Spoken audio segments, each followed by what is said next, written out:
Welcome everyone. Welcome to another episode of wealth talk by వివేకం. So ఈ వారం మనం చూసే ఉండుంటాము, ఇన్వెస్టర్స్ అందరూ కూడా ఆర్ వెరీ క్యూరియస్. అంటే మార్కెట్ డౌన్ టర్న్ చూస్తూ ఉంది. స్పెసిఫిక్గా mid cap, small cap. Mid caps అంటే చూస్తూ ఉంటే అరౌండ్ 6.5% వరకు పడి ఉన్నాయి లాస్ట్ పోయిన వారంలో. అదే స్మాల్ క్యాప్ అయితే అరౌండ్ 10% వరకు పడి కొంచెం అఫ్ కోర్స్ అంటే ఇంప్రూవ్ అయింది సిచ్యువేషన్ ఓవర్ థర్స్డే. మనం ఈ వీడియో చేసే టైం థర్స్డే ఈవినింగ్ కాబట్టి. సో సిచ్యువేషన్ చూసి చాలా మంది ప్రాఫిట్ బుకింగ్, ఒక పక్క ఎలక్టరల్ బాండ్స్ డేటా వస్తుంది, చాలా యాంగ్జైటీకి గురవుతున్నారు. కరెక్షన్ దీని వలన, లేకపోతే ఒక పక్క ఏమో ఆ మహాదేవ్ బెట్టింగ్ యాప్ గురించి వచ్చిన ఈడీ సీజర్స్ కొన్ని ఉన్నాయి. ఏదంటే అతిబ్రవాల్ అనే పర్సన్ ఆయన యొక్క అసెట్స్ ని సీజ్ చేయడము, రాదర్ ఫ్రీజ్ చేయడము. అంటే వారేమో ఎవరో ప్రమోటర్స్ తో కల్యూడ్ చేసి, పబ్లిక్లీ లిస్టెడ్ కంపెనీస్ తో కల్యూడ్ చేసి మార్కెట్ మ్యానిపులేట్ చేశారని. So news are plenty. And of course మనం చెప్తా ఉంటాం, రీటైల్ ఇన్వెస్టర్స్ యూజువల్గా we're the last leg to receive the news, కానీ అందరికంటే ఎక్కువ రియాక్ట్ అయ్యేది ఆర్ ఆందోళనకి గురయ్యేది ఎక్కువగా మనమే. So at this junction of course Thursday కొంచెం బెటర్ పొజిషన్ చూస్తున్నాం మార్కెట్లో, కానీ అంటే ఈ కరెక్షన్ చూసి చాలా మంది యాంగ్జైటీకి గురవుతున్నారు. And is there a reason అంటే ఈ సెబీ కూడా మనం పోయిన 2 వారాల్లో చూస్తూ ఉన్నాం. అంటే mid cap, small cap immediate గా ఆ ఫండ్ ఇన్ఫ్లక్స్ గురించి ఒకసారి ఆపాలని. అండ్ యాక్చువల్గా మార్చ్ 15th లోనేమో ఒక స్ట్రెస్ టెస్ట్ రిజల్ట్స్, అంటే ఒకేసారి చాలా మంది ఇన్వెస్టర్స్ గనక వారి యొక్క ఫండ్స్ ని రిడెంప్షన్ ఇస్తే ఈ మ్యూచువల్ ఫండ్స్ హ్యాండిల్ చేయగలుగుతాయా లేవా. So there just various news all around the board and somewhat bearish in terms of news. సో ప్రసాద్ గారు, అంటే ఈ న్యూస్ చుట్టుపక్కల మనం చూసే సిచ్యువేషన్స్ చూసి అంటే investors like what kind of caution can they take? మొట్టమొదట మార్కెట్ అనేది కలకాలం ఉంటుంది. మనం మార్కెట్లో ఉన్నా లేకపోయినా, మనం తిన్నా తినకపోయినా మార్కెట్ ఓపెన్ అవుతుంది, ట్రేడ్ అవుతుంది, క్లోజ్ అవుతుంది. సో కాబట్టి అలా ట్రేడ్ అవుతుంది కాబట్టి ప్రైసెస్ పైకి కిందకి తగ్గుతూ ఉండాలి. మనం కోరుకుంటున్నామని, మనందరం ఆనందంగా ఉండాలని, కలకాలం ఎప్పుడు పెరుగుతూనే పోతూ ఇక అంతు లేకుండా పెరుగుతూ వెళ్ళిపోతున్నా అంటే వెళ్ళడానికి అవకాశం లేదు. పైగా ఈ కంపెనీలన్నిటికీ సపోర్ట్ ఇచ్చేటువంటి ఆర్గ్యుమెంట్ ఏంటి? కంపెనీల పెర్ఫార్మెన్స్ బాగుంటుందా లేదా అనేది. ఆ కంపెనీల పెర్ఫార్మెన్స్ బాగుంటూ పోయినట్లయితే రేట్లు పెరుగుతూ పోయినా పర్వాలేదు. అంతేకాని కంపెనీ పెర్ఫార్మెన్స్తో సంబంధం లేదు, మ్యాక్రో ఎకనామిక్స్తో సంబంధం లేదు, యుద్ధాలు వచ్చినా సంబంధం లేదు, మార్కెట్లో పెరుగుతూ ఉండాలని కోరుకోవటం చాలా ఆశ అవుతుంది. కాబట్టి అటువంటి అవకాశం ఉండదు. ఇకపోతే ఈ రోజున మార్కెట్లో కొద్దిగా నెగిటివ్ న్యూస్ వచ్చినాయి, సెబీ స్ట్రెస్ టెస్ట్ కానివ్వండి, రకరకాలు ఏదైనా కానీ మనం భయపడి అమ్ముకోవాలంటే మనం చేయవలసింది ఏంటంటే, ఒక్కసారి కనుక స్థిమితంగా ఆలోచిస్తే ఎవరైనా ట్రావెలింగ్ ఆపుకున్నారా, ఎవరైనా ఫుడ్ తినడం మానేశారా, ఎవరైనా మందులు వేసుకోవడం మానేశారా, లేక పిల్లల్ని చదువులకు పంపించడం మానేశారా, ఎవరు ఎందుకు ఎప్పుడు మానేశారో అని చూస్తే మీరు నేను తప్ప, అంటే స్పెక్యులేషన్ చేద్దామని కొనుక్కునే వాళ్ళు భయపడిన వాళ్ళు తప్ప మిగతా వాళ్ళ జీవితంలో కనీసం ఒక వెంట్రుక వాసి కూడా తేడా పడకుండా ఉంటుంది. అంటే కారణం ఏంటి? ఏ బిజినెస్ మూత పడదు, ఏ బిజినెస్కి ప్రొడక్షన్ ఆగదు, ఎవరు కూడా మెషినరీ ఆపేరు అని తెలుసుకోవాలి. అంటే గమనించాల్సింది ఏంటంటే, ఎవరైనా అప్పులు ఇచ్చిన వాళ్ళు ఉంటే మార్కెట్ పడిపోయినా వడ్డీ లెక్కేస్తూనే ఉంటారు కాబట్టి వాళ్ళకి ఆదాయం వస్తుంది. అలాగే కట్టవలసిన వాళ్ళు వడ్డీ కట్టవలసి ఉంటుంది. అందువలన జీవితంలో ఎకానమీలో ఏ రకమైన మార్పు లేనప్పుడు మార్కెట్లో తగ్గగానే విపరీతమైన ఆందోళనకు లోనవటం అనేది తెలివి లేని పని అవుతుంది. ఎప్పుడు తెలివి లేని పని, ఎప్పుడు భయపడాలి అంటే మీరు కనుక స్పెక్యులేషన్ చేస్తుంటే భయపడాలి. మనం మన ప్రోగ్రాం ద్వారా ఎప్పుడు కూడా స్పెక్యులేషన్కి ఊతం ఇచ్చేట్లుగా మాట్లాడము. మనం చేసేదంతా కూడా ఓన్లీ ఫండమెంటల్గా స్ట్రెంగ్త్ ఉన్న కంపెనీలు కొనుక్కోండి అంటాము. మనం కొనుక్కున్న కంపెనీలన్నీ వాటి యొక్క పనితీరు మెరుగుపరుచుకున్నట్లుగా సాక్ష్యాలు ఉన్నప్పుడే కొనమని చెప్తాం. అందులో కూడా 30% గ్యాప్ ఉంటేనే కొనమని చెప్తాం. అందువల్ల ఒకవేళ తగ్గితే, మంచి కంపెనీలు మనం కొనుక్కున్న తర్వాత కూడా తగ్గితే భయపడాలా అంటే, బాధపడాలా అంటే కూడా బాధపడక్కర్లా. ఎందుకంటే మీరు వాళ్ళ డబ్బులు అవసరం లేదు, మీరు అమ్మరు. కానీ మీరు కొన్న దగ్గర నుంచి మంచి రేటే కనపడాలని కోరుకోవటం చాలా అన్యాయమైన పని. కాబట్టి అలా కోరుకోకుండా ఉంటారు అని ఆశిస్తున్నాను. సో ఇన్వెస్టర్లు ఎప్పుడు కూడా ఏం చేయాలి? మంచి కంపెనీలు కొనుక్కున్నాక ఆ కంపెనీల పనితీరు తాలూకు ఏదైనా నెగిటివ్ న్యూస్ వస్తే కంగారు పడండి, ఆ కంపెనీ అమ్ముకోండి. అంతేకాని రేట్లు తగ్గాయని భయపడటం అనేది ఖచ్చితంగా కూడా తప్పుడు పని. అలా భయపడనక్కర్లేదు. ఇక్కడ ఇవాళ రోజు నేను ఏంటంటే కొద్దిగా స్పెషల్గా ఏం చేయదలుచుకున్నానంటే, ఈ వీడియో పర్టికులర్గా మన వ్యూవర్స్ అందరికీ మోస్ట్ ఇంపార్టెంట్ ప్రెషర్ అవ్వాలి. అంటే రాబోయే రోజుల్లో ఎప్పుడైనా సరే భయం వస్తే ఈ వీడియో ఒకసారైనా చూడాలి అని మనసులో గట్టిగా నాటుకుపోయే ప్రయత్నం చేయబోతున్నాను.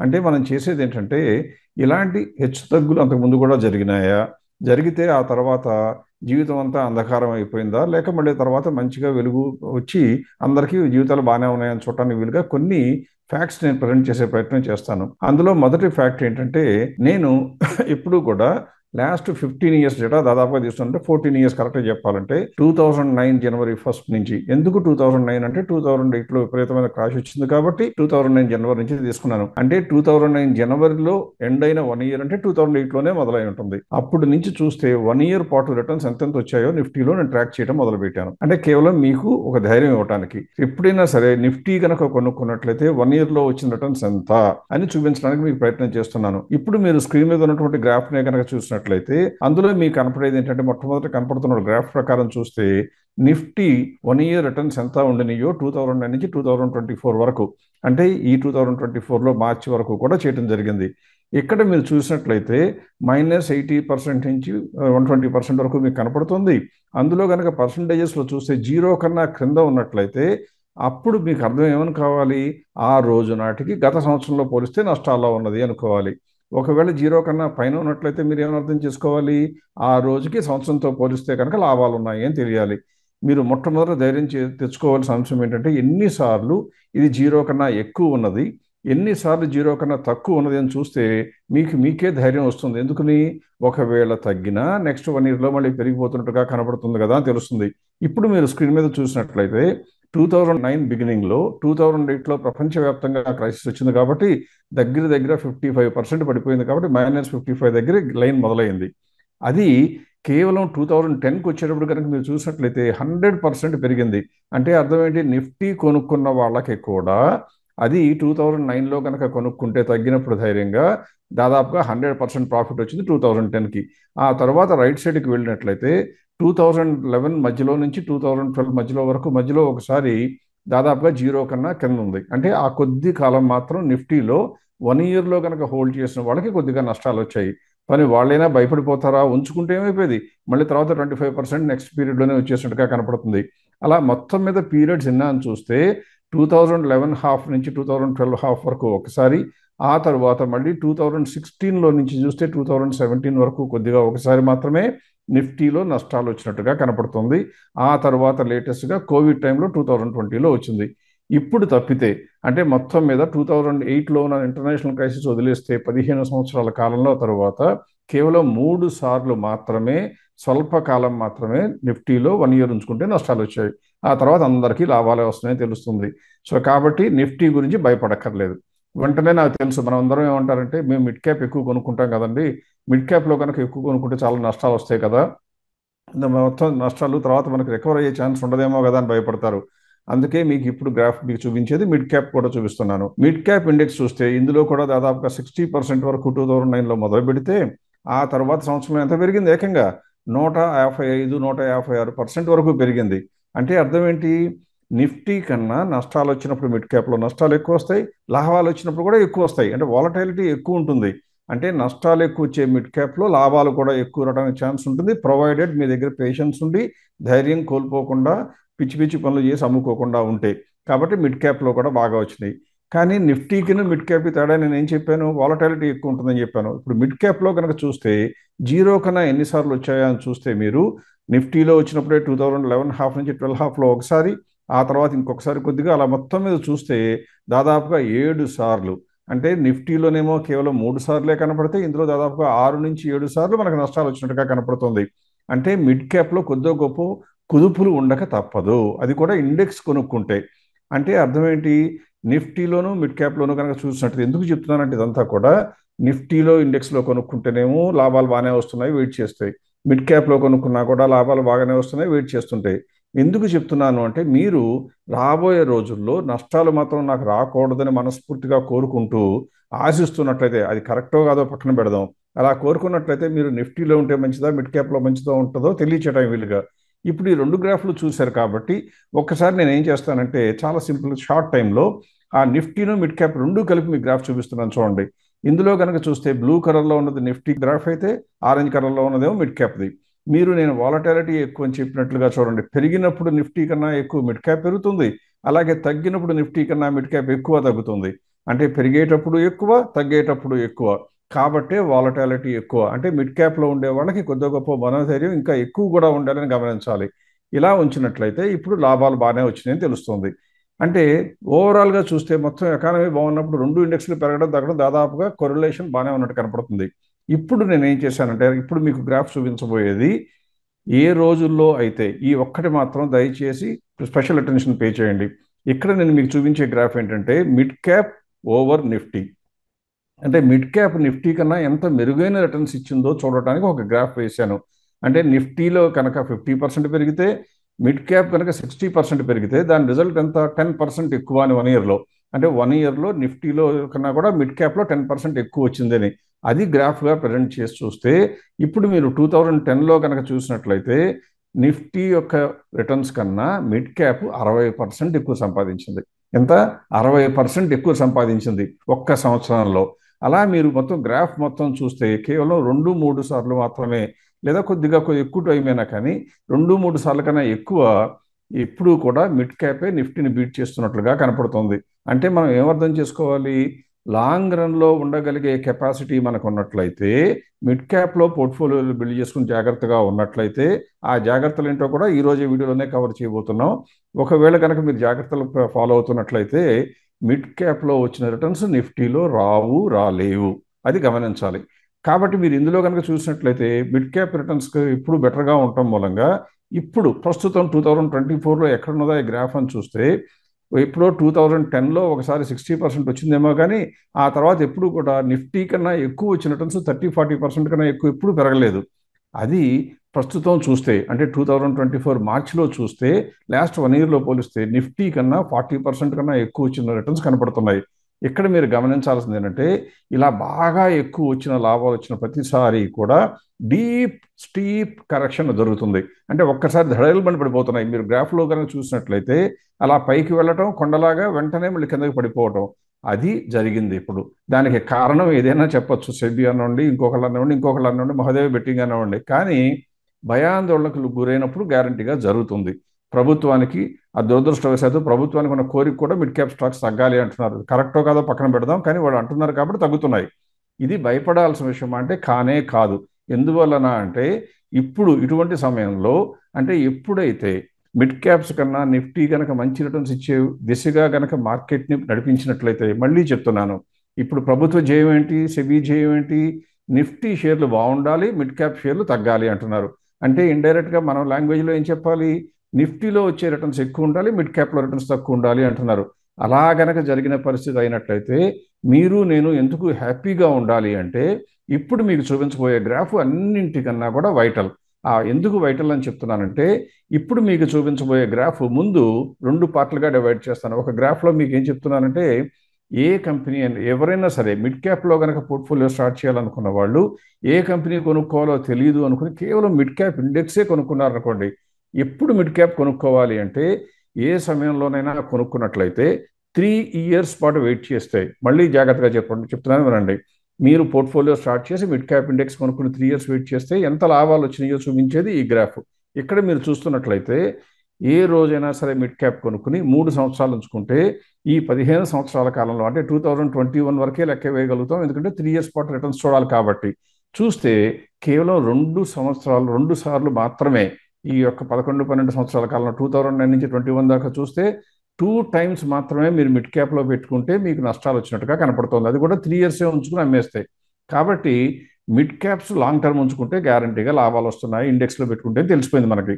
ఇప్పుడు అన్నీ కలిపి ఒకే గ్రాఫ్లో చూపిస్తున్నాను. ఇక్కడ ఏం చేశాను నేను 2 గ్రాఫ్లు 2 పాయింట్స్. నిఫ్టీ కన్నా మిడ్ క్యాప్ ఎక్కువ ఉంటే 0 కన్నా పైన ఉంటుంది లైన్ అని చెప్పాను, అదే కనపడుతుంది. కానీ దానిలో మళ్ళీ ఏం చేశానంటే ఫిల్ చేసి ఒక గ్రాఫ్ వేయడం జరిగింది, ఇంతకు ముందే చూపించిన గ్రాఫ్ని.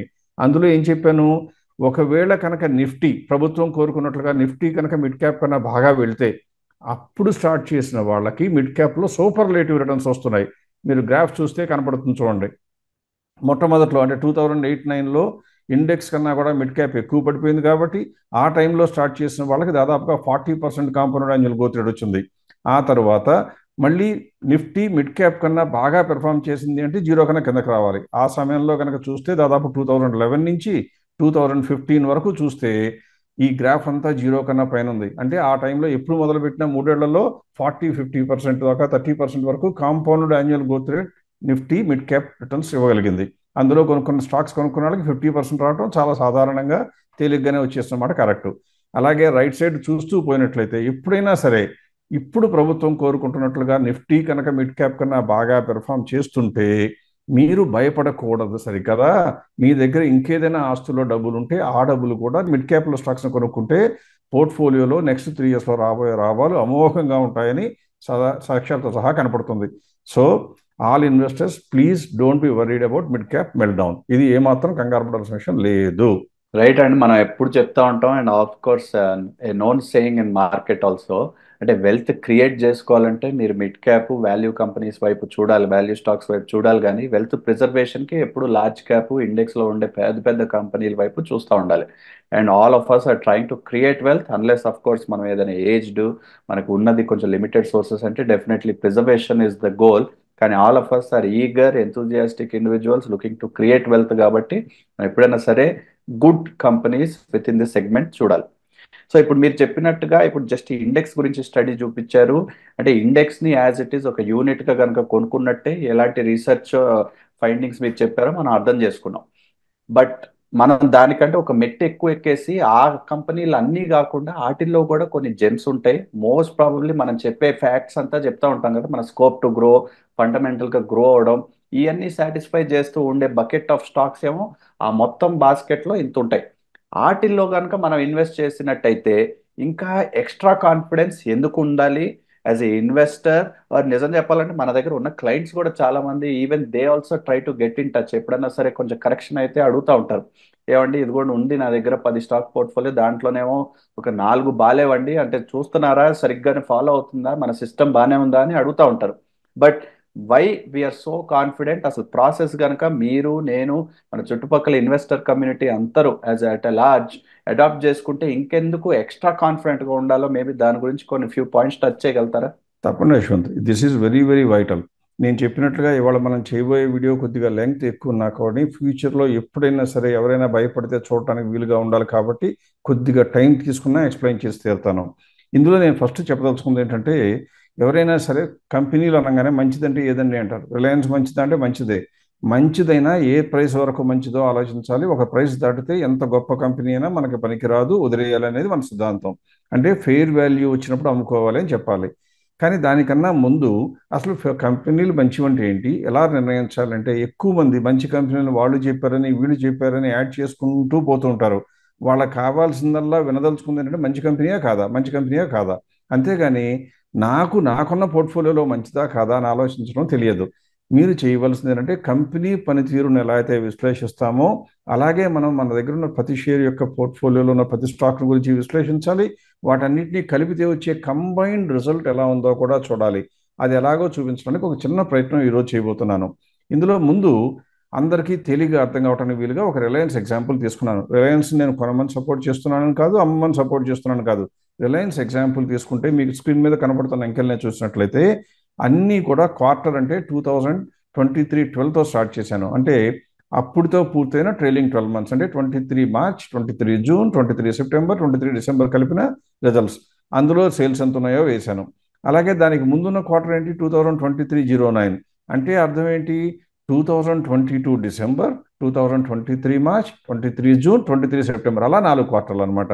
ఎప్పుడు కూడా లేటెస్ట్ 4 ట్రైలింగ్ 12 months కలిపితే వచ్చిన అంకెలు కనుక వేసినట్లయితే సేల్స్ చూపించడం జరిగింది, గ్రాస్ ప్రాఫిట్ చూపించడం జరిగింది, గ్రాస్ ప్రాఫిట్ మార్జిన్ చూపించడం జరిగింది, ఎవిటా చూపించడం జరిగింది, profit after taxes, net profit margin చూపించి ఆఖరిలో పి రేషియోతో ఉందో కూడా చూపించాం. ఇక్కడ మీరు చూసినట్లయితే సేల్స్ కనుక చూసినట్లయితే 6 లక్షలతో మొదలుపెట్టి 2020లో అది దాదాపుగా 8,77,000 వచ్చినట్టుగా కనపడుతుంది. కానీ 2023 మార్చిలోనే 8,78,000 crores ఉన్న సేల్స్ ఇప్పుడు కూడా 8,77,000 crores ఉన్నాయి. అది పెద్ద ప్రతికూల అంశం అని నేను చెప్పడం లేదు. But all that I'm trying to say is ఇవన్నీ కూడా సేల్స్ వచ్చినాయి. కంపెనీకి ఉన్నటువంటి టోటల్ సేల్స్, కంపెనీ మొత్తం మందేనా, మనకున్నది 1 షేరు, 2 షేర్లు, 100 షేర్లు, 1000 షేర్లు, 10,000 షేర్లు ఉంటాయి. కాబట్టి ఈ సేల్స్ అన్నీ మనవి కాదు. ఇందులో మన వాటా ఎంతో లెక్కేయాలి. మన వాటా ఎంతో లెక్కేయాలి అంటే మీ దగ్గర 26 షేర్లు ఉండొచ్చు, నా దగ్గర 2,600 షేర్లు ఉండొచ్చు. కానీ అందరికీ ప్రామాణికంగా యూనిట్ కరెన్సీలాగా ఏం తీసుకోవాలి, సేల్స్ పర్ షేర్ ఎంతో లెక్కేయాలి, గ్రాస్ ప్రాఫిట్ పర్ షేర్ ఎంతో లెక్కేయాలి, ఎవిటా పర్ షేర్ ఎంతో లెక్కేయాలి, ప్రాఫిట్ ఆఫ్టర్ ట్యాక్స్ ఎంతో కూడా పర్ షేర్ లెక్కేయాలి. అలా లెక్కేస్తే ఇప్పుడు మీ స్క్రీన్ మీద కనపడుతున్నది ఆ రిలయన్స్లో ఉన్నటువంటి నెంబర్ ఆఫ్ షేర్స్తో డివైడ్ చేస్తే అంటే sales divided by number of shares వేస్తే పర్ షేర్ ఎంత వాల్యూ వచ్చింది.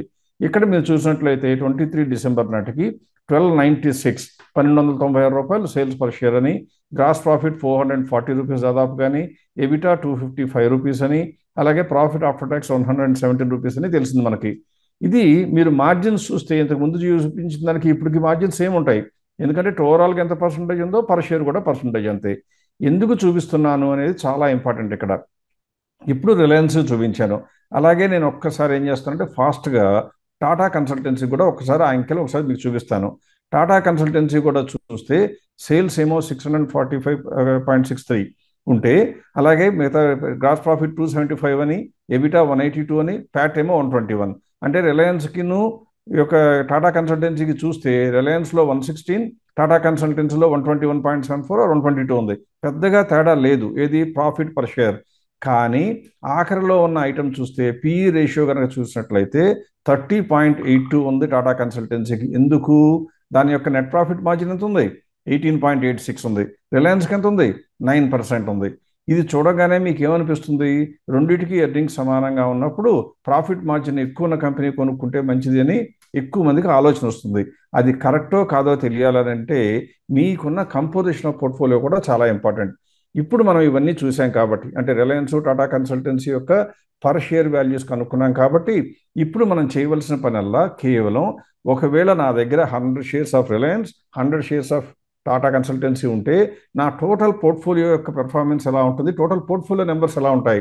ఇప్పుడు దాకా మీరు చూసింది రిలయన్స్కి ఒకటి, టాటా కన్సల్టెన్సీకి సెపరేట్గా చూశారు. కానీ మీ దగ్గర అన్ని షేర్లు ఉన్నాయే, అన్ని షేర్లు కలిపి నా యొక్క పోర్ట్ఫోలియో స్టాండింగ్ ఎలా ఉంటుందో తెలుసుకోవటం చాలా ముఖ్యం. 99.9% of the Indian investors do not do this. చేయరు. ఎందుకంటే వాళ్ళకి సలహా ఇచ్చేవాళ్ళు లేరు, సమాచారాన్ని ఇచ్చేవాళ్ళు లేరు, వాళ్ళ కోసం కష్టపడేవాళ్ళు లేరు. మీకు వాళ్ళు చెప్పదలుచుకున్నది చెబుతారు కానీ మీకు అవసరమైనది చెప్పేవాళ్ళు యూజువల్గా మార్కెట్లో దొరకరు. అందువల్ల సమాచార లోపం వల్ల ఎవరికి ఈ యొక్క గ్రహింపు రావటం లేదు. ఈరోజు మనం చేయబోయేది ఏంటంటే, ఇలా గనక చేసినట్లయితే ఇప్పుడు మీకు ఒక స్లైడ్ ప్రజెంట్ చేస్తున్నాను. ఇందులో నేను ఏం చేశాను? 100 shares of Reliance, 100 shares of TCS ఉన్నాయనుకున్నాను. నేను చేయవలసింది ఏంటి? రిలయన్స్ షేర్లో దాదాపుగా 1296 పర్ షేర్ సేల్స్ అన్నాం కాబట్టి 100 బట్టి మల్టిప్లై చేస్తే నా యొక్క సేల్స్ ఎంత వచ్చినాయి? రిలయన్స్లో 1,26,692. అలాగే టాటా కన్సల్టెన్సీలో 645 అనే చెప్పాము మనం సేల్స్. కాబట్టి 100 బట్టి మల్టిప్లై చేస్తే 64,000. అంటే నా పోర్ట్ఫోలియో యొక్క నాకు సంబంధించిన టోటల్ సేల్స్ ఎంత? 194. అలాగే నా యొక్క టోటల్ గ్రాస్ ప్రాఫిట్ ఎంత? 71,000. టోటల్ గ్రాస్ ప్రాఫిట్ మార్జిన్ ఎంత అని చూస్తే 36.81. ఎందుకని?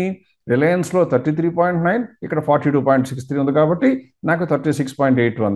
ఎబిటా చూస్తే 43,000, ప్రాఫిట్ ఆఫ్టర్ ట్యాక్స్ చూస్తే 22,853. అన్నిటికన్నా చివరిలో ఉన్న ఇంకా చూస్తే పిఈ రేషియో చూస్తే ఎంత ఉంది? 26.48. అంటే అర్థం ఏంటి? రిలయన్స్ కొనుక్కుంటేనేమో నా పిఈ రేషియో 22.14, టాటా కన్సల్టెన్సీ కొనుక్కుంటే 30.82. కానీ నా యొక్క పిఈ రేషియో మొత్తం మీద కాంపౌండ్గా చూస్తే దాదాపుగా 26గా ఉంది. ఇప్పుడు ఆ క్రింద ఉన్న పోర్ట్ఫోలియో ఫండమెంటల్స్ మీద కనుక మీరు దృష్టి పెట్టినట్లయితే ఒక్కసారి చూడండి. ఇంతకుముందు మనం చూపించిన దాని ప్రకారం రిలయన్స్ను టాటా కన్సల్టెన్సీ సెపరేట్గా కాకుండా మీకు మాత్రమే చెందినటువంటి మీ పోర్ట్ఫోలియోకి సంబంధించిన వాల్యూస్ చూస్తే, సేల్స్ కనుక మీరు చూసినట్లయితే 1,80,000లో ఉన్న సేల్స్ తర్వాత 187 అయినాయి, తర్వాత 190,000, తర్వాత 198,96, తర్వాత 192, తర్వాత 194. అంటే మీరు కొనుక్కున్న పోర్ట్ఫోలియో మూలంగా మీ యొక్క పోర్ట్ఫోలియో యొక్క టోటల్ సేల్స్ పెరుగుతూ వచ్చినాయి. అలాగే గ్రాస్ ప్రాఫిట్ చూస్తే 62 నుంచి 65, 67, 69, 70, 71. అంటే ఇది కూడా పెరుగుతూ వచ్చింది. అలాగే ప్రాఫిట్ ఆఫ్టర్ ట్యాక్స్ చూస్తే కూడా 21 నుంచి 21,468, తర్వాత 22,341, 22,604, 23,524, ఆ తర్వాత 23,853. అంటే అర్థం ఏంటి? మన యొక్క మార్జిన్లు కూడా చూస్తే 11.44% ఉన్న మార్జిన్ దగ్గర నుంచి మొదలు పెడితే 11.71, 11.84, 12.22, 12.28. అంటే రెండు సమానంగా ఉంచితే మన పోర్ట్ఫోలియో ఎంత బ్రహ్మాండంగా మారిందంటే అన్నీ కూడా మార్జిన్స్ పెరుగుతున్నాయి, సేల్స్ పెరుగుతున్నాయి, ప్రాఫిట్ పెరుగుతుంది. కానీ ఇంతకుముందు మనం చూస్తే మధ్యలో ఒకటి తగ్గినట్టుగా వచ్చింది. ఇప్పుడు మీరు చూడవలసింది ఏంటంటే, ఇలా అయితే రెండు కొనుక్కోవడం మంచిది అంటారు, కానీ మీ దగ్గర రెండే కదే చాలా కంపెనీలు ఉంటాయి పోర్ట్ఫోలియోలో. అటువంటిప్పుడు ఏం చేయాలో చూపించడానికి వీలుగా మీకు చిన్న మార్పులు చేస్తున్నాను చూడండి. ఇప్పుడు రిలయన్స్నే కనుక ఒకవేళ 100 బదులుగా 1000 షేర్స్ మన దగ్గర ఉండి టీసీఎస్లో కేవలం 100 షేర్లు ఉంటే మన పోర్ట్ఫోలియో యొక్క రూపురేఖలు ఎలా మారాయో చూడబోయే ముందు పిఈ రేషియో 22గా మారిందని, అలాగే కనుక గ్రాస్ ప్రాఫిట్ మార్జిన్ చూసినట్లయితే కంటిన్యూస్గా పెరుగుతూ వచ్చి ఎక్కడి వరకు చేరిందో చూసినట్లయితే 30 నుంచి మొదలుపెట్టి 34.3% వరకు వచ్చిందని తెలుస్తుంది. అలాగే నెట్ ప్రాఫిట్ మార్జిన్ చూస్తే 8.5 నుంచి మొదలుపెట్టి ఇప్పుడు 9.47కి వచ్చింది. అంటే రిలయన్స్లో కనుక షేర్లు పెంచితే మన పోర్ట్ఫోలియో స్ట్రెంగ్త్ చాలా బ్రహ్మాండంగా పెరుగుతూ వచ్చింది. ఇప్పుడు రివర్స్ చేసి చూద్దాం. టీసీఎస్లో ఈ షేర్లు ఉంటే మన పోర్ట్ఫోలియో స్ట్రెంగ్త్ ఎలా ఉండేదో కూడా చూడడానికి ప్రయత్నం చేద్దాం. ఇక్కడ మీరు గమనించినట్లయితే ఒక్కసారి నమ్మటానికి వీలు లేకుండా రెండు మంచి కంపెనీలేని మనం నమ్ముతున్నా కానీ టీసీఎస్లో కనుక 1000 షేర్లు, రిలయన్స్లో 100 షేర్లు ఉన్నట్లయితే మన యొక్క గ్రాస్ ప్రాఫిట్ మార్జిన్ గత కొన్ని క్వార్టర్లుగా పడుతూ వస్తుంది. ఎట్ ద సేమ్ టైం మీరు కనుక నెట్ ప్రాఫిట్ మార్జిన్ కనుక చూసినట్లయితే అక్కడ నుంచి ఇప్పుడు వరకు అంటే 2022 సెప్టెంబర్ నుంచి ఇప్పుడు వరకు చూస్తే కూడా పెద్దగా మార్పులు ఏమీ లేకుండా ఆ 17.26% ఎప్పుడో వచ్చిన మార్జిన్ దాన్ని మాత్రం దాటడానికి కష్టపడుతుంది. సో ఏం అర్థం చేసుకోవాలి? మంచి కంపెనీలు ఉంటేనే సరిపోదు. ఇటువంటి సమయంలో ఏది కొద్దిగా వాలటాలిటీ ఎక్కువైపోయి విపరీతమైన మార్పులకి గురవుతున్న సమయంలో మీరు చేయవలసిందేంటి? మీ పోర్ట్ఫోలియో స్ట్రెంగ్త్ క్రమక్రమంగా పెరిగేట్లుగా ఉందో లేదో చూసుకోవాలి. అలా చూసుకోవాలి అంటే మాన్యువల్గా చేయటం కష్టం కాబట్టి మీ పోర్ట్ఫోలియో మొత్తం కనుక ఎవరి దగ్గర ఉన్నట్లయితే వాళ్ళు చేయగలిగితే చేయించుకోవాలి, లేదా మీరన్నా చేయాలి. అదృష్టవశాత్తు మన దగ్గర ఉన్న ఇన్వెస్టర్లు అంటే ఎవరైతే షేర్లు మన దగ్గర క్యాష్ ఇన్వెస్ట్ చేసి కొనుక్కుంటారో, రెండు రకాల ఇన్వెస్టర్లు ఎప్పుడు కూడా మార్కెట్లో ఉంటారు. కొంతమంది క్యాష్తో జర్నీ స్టార్ట్ చేద్దాం అనుకునే వాళ్ళు, రెండో వాళ్ళు ఆల్రెడీ పోర్ట్ఫోలియో మా దగ్గర ఉంది దీని మీద సలహాలు ఇవ్వడానికి కోరుకునే వాళ్ళు ఉంటారు. రకరకాల ఎవరి దగ్గరికైనా సరే. వీళ్ళల్లో మీ దగ్గర ఉన్నటువంటి షేర్లు మా దగ్గరికి వస్తే ఎవరైనా సరే సలహా ఇవ్వబోయే ముందు కొన్ని షేర్లు అమ్ముకోవక్కర్లేదని చెప్పవలసి వస్తుంది. సో వాళ్ళని తర్వాత డిస్కస్ చేస్తాను, అంటే తర్వాత చెప్తాను దాని గురించి లిమిటేషన్ ఏంటనేది. అలా కాకుండా క్యాష్తో ఇన్వెస్ట్ చేసి ప్రతి కంపెనీ మంచి బేసిస్ ఫండమెంటల్స్ ఉన్నాయో కనుక కొనుక్కుంటే వాళ్ళు ఎంత ధైర్యంగా ఎప్పుడు ఎందుకు ఉంటారో చూపించడానికి వీలుగా ఒక రిపోర్ట్ చూపిస్తాను. అంటే ఎవరైనా సరే ఫండమెంటల్స్ రూల్స్ ప్రకారం ఫాలో అయితే వాళ్ళందరికీ కూడా ఇది గ్యారంటీగా సిద్ధిస్తుంది. అందుకనే ధైర్యం వస్తుంది. అది చూపించాలి అంటే ఇప్పుడు మీరు స్క్రీన్ మీద కనపడుతున్న రిపోర్ట్నే కనుక చూసినట్లయితే ఒక పోర్ట్ఫోలియోలో దాదాపుగా 24 షేర్లు ఉన్న పోర్ట్ఫోలియో ఇది, 1-2 కాదు. అది కూడా దాదాపుగా 15 కోట్ల రూపాయలు ఉన్నటువంటి పోర్ట్ఫోలియో. అమౌంట్ ఎంతో వదిలేయండి, 15 కోట్లైనా 15 లక్షలైనా 1,50,000 కూడా చేసే ప్రాసెస్ ఒకటే. ఇందులో కనుక చూసినట్లయితే ఇక్కడ మీకు స్క్రీన్ మీద కనపడుతున్నట్లుగా వాళ్ళ యొక్క సేల్స్ చూస్తే 4,96 crores ఉన్నది, దాదాపుగా 6,80 crores దాకా పెరుగుతూ వచ్చింది. అంటే సేల్స్ మొత్తం ఇప్పుడు నేను చెప్పినట్లుగా రిలయన్స్, టీసీఎస్ చూపించినట్లుగానే ఆ 24 షేర్లకి కలిపి కూడితే వచ్చిన సేల్స్ ఎంత పెరిగినాయి? బ్రహ్మాండంగా పెరుగుతూ వచ్చాయి. అలాగే ఎబిటా చూస్తే 91 lakhs ఉండేది, ఇప్పుడు దాదాపుగా 1.31 crores వచ్చింది. అన్నింటికన్నా ముఖ్యం ప్రాఫిట్ మార్జిన్ చూస్తే కూడా 41 lakhs ఉండేది, దాదాపుగా 68 లక్షలు చేరింది. ఇక్కడ మార్జిన్స్ కనుక మీరు చూసినట్లయితే లాస్ట్ 5 quarters నుంచి చూస్తే 30.54 ఉన్న గ్రాస్ ప్రాఫిట్ మార్జిన్, 30.67, 31.5, 32.47, 33.01. ఇంకా ఈయన భయపడాల్సిన అవసరం ఏముంటుంది? కంపెనీలో కొద్దిగా గొప్ప మార్కెట్లో కుదుపులు వచ్చాయేమో కానీ ఈ కంపెనీలకి ఏం కావటం లేదే. కంపెనీల ప్రైసులు కొద్దిగా గొప్ప మారచ్చు కానీ కంపెనీల ఫండమెంటల్స్ ఆర్ ఇంటాక్ట్. ఆయన భయపడవలసిన అవసరం లేదు. అలాగే నెట్ ప్రాఫిట్ మార్జిన్ చూస్తే 6.69% ఉన్నది, పెరుగుతూ 7, 8, 9.68, 10.1. ఈయన భయపడవలసిన అవసరం ఏమైనా ఉంటుందంటారా? ఉండనే ఉండదు. కారణం నేను కొన్న కంపెనీలు మంచివి, నా కంపెనీల పనితీరు బాగుంది, అన్నీ బ్రహ్మాండంగా పెరుగుతున్నాయి. ఇది వాళ్ళకి అర్థం కావటానికి వీలుగా గ్రాఫ్ రూపంలో కూడా ఇవ్వడం జరుగుతుంది. కాబట్టి ప్రాఫిట్ ఆఫ్టర్ ట్యాక్స్ యొక్క బార్ గ్రాఫ్ చూస్తే ఎలా కనబడుతుంది, ఎబిటా చూస్తే ఎలా కనబడుతుంది. సో వాళ్ళకి భయం వేయాల్సిన అవసరం ఉండదు. ఇలా కనుక మీ పోర్ట్ఫోలియో ఉన్నట్లయితే మార్కెట్ పడిపోతే నిరభ్యంతరంగా సినిమాలకు వెళ్తారు, షికార్లకు వెళ్తారు, హాలిడేస్కి వెళ్తారు. లేకపోతే మార్కెట్తో పాటు మీరు కుంగి కుసించిపోతూ ఉంటారు. అలా జరగకూడదు అంటే మీకు కావాల్సింది మీ యొక్క ప్రతి కంపెనీ మీద సునిశ్చితమైన అవగాహన ఉండాలి, సమాచారం ఉండాలి. అన్నీ కలిపి చూస్తే మీ పోర్ట్ఫోలియో ఫండమెంటల్స్, మీ స్టాక్ ఫండమెంటల్స్ కాదు, మీ పోర్ట్ఫోలియో యొక్క టోటల్ కంబైన్డ్ ఫండమెంటల్స్ బాగున్నాయో లేవో చూడాలి. ఇది క్యాష్తో జర్నీ చేసిన వాళ్ళందరికీ సాధ్యమవుతుంది. పైగా ఇటువంటి రిపోర్ట్లు అందరి ఇన్వెస్టర్లకి కూడా వాళ్ళ లాగిన్లోనే వివేకం అయితే మాత్రం ఆల్రెడీ ఏర్పాటు చేయడం జరిగింది. సో వాళ్ళు చేయవలసిందల్లా రిపోర్ట్స్లోకి వెళ్ళి స్మార్ట్ రిపోర్ట్స్ క్లిక్ చేసి ఫండమెంటల్స్ అని క్లిక్ చేస్తే ఈ రిపోర్ట్ ఒక్క నిమిషంలో వాళ్ళ ముందు ప్రత్యక్షం అవుతుంది. అప్పుడు క్యాష్తో జర్నీ స్టార్ట్ చేసిన ప్రతి ఇన్వెస్టర్ కూడా నిశ్చింతగా ఏ మాత్రం కంగారు పడకుండా ఉంటారు. ఆ రేటు తగ్గింది ఏంటి, ఈ రేటు తగ్గిందని మమ్మల్ని అడగరు, పక్కన వాళ్ళని అడగరు, ఎవరిని బాధ కూడా పంచుకోని అవసరం లేదు. ఒకవేళ కనుక పోర్ట్ఫోలియోతో కనుక స్టార్ట్ చేస్తుంటే కొద్దిగా డిఫరెన్స్ ఉండొచ్చు, ఇంత బ్రహ్మాండంగా ఉండకపోవచ్చు. వాళ్ళు కూడా మోర్ దాన్ 3 years అయిపోయి ఉంటే వాళ్ళ జర్నీ కూడా ఇలాగే ఉంటుంది. కానీ పోర్ట్ఫోలియోతో స్టార్ట్ చేసిన వాళ్ళకి మాత్రం కొన్ని బ్యాడ్ స్టాక్స్ వాళ్ళ పోర్ట్ఫోలియోలో ఉండి ఉండవచ్చు కాబట్టి అది అమ్మమ్మని వెంటనే చెప్పకపోయి ఉండొచ్చు కాబట్టి కొద్దిగా హెచ్చు తగ్గులు ఉండొచ్చు, కానీ క్యాష్తో స్టార్ట్ చేసే వాళ్ళకి 80% ఇబ్బంది ఉండదు. ఇది ఒకసారి కనుక మీరు తెలుసుకుంటే మీరు రాబోయే రోజుల్లో ఏ రోజు కూడా మార్కెట్ పడిపోతే హైరానా పడరు. 2 కారణాలు. ఒకటి, పడిన ప్రతిసారి మార్కెట్ గతంలో పెరిగింది, పడిన దానికన్నా హెచ్చుగా పెరిగింది, మా మిడ్ క్యాప్ అయినా నిఫ్టీ అయినా. అలాగే స్టాక్స్లో కనుక ఉన్నట్లయితే మన కంపెనీలు అన్నీ కూడా పనితీరు బాగానే ఉన్నాయి, ఏ కంపెనీ ఫ్యాక్టరీలు మూసేయటం లేదు. కాబట్టి మనం ఏం చేయాలి, నిశ్చింతగా ధైర్యంగా ఎంజాయ్ చేయాలి, కానీ కంగారు పడకూడదు. ఇది I want to tell you. ఇవి 2 కూడా చాలా ఇంపార్టెంట్ ఫ్యాక్టర్స్. ఇది కనుక మీకు ఎప్పుడైనా భయం వస్తే ఫ్యూచర్లో ఈ వీడియో చూసినట్లయితే మీకు ధైర్యం వెంటనే రావాలి, చక్కగా నవ్వుతూ ఉండగలగాలి. రైట్ అండి. అంటే కొంచెం లాంగ్ అయినా ఐ హోప్ కొంచెం ఓపిక్గా మన ఇన్వెస్టర్స్, మన వ్యూవర్స్ దీన్ని చూస్తే కనుక చాలా టాపిక్స్ కవర్ చేసాం. అంటే మన పోర్ట్ఫోలియో పిఈ గురించి ముందు కూడా ఒకసారి చెప్పున్నాం.